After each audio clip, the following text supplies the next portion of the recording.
पण ते समर्थक आहेत तो गुंड आहेत आणि ही जर का परिस्थिती या राज्याची आली असेल तर मग विधान भवनाला अर्थ काय?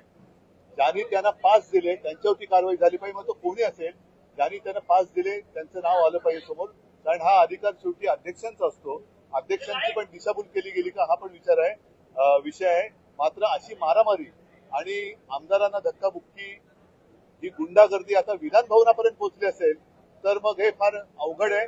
ताबडतोबीने गृहमंत्र्यांनी आणि मुख्यमंत्र्यांनी सगळे विषय सोडून त्या गुंडांवरती आणि त्या गुंडांच्या पोशिंद्यांवरती कडक कारवाई केलीच पाहिजे. तरच तुम्ही या राज्याचे पालक मुख्यमंत्री म्हणून जनतेला तोंड दाखवायच्या पात्रतेचे आहात असंच मी म्हणतो.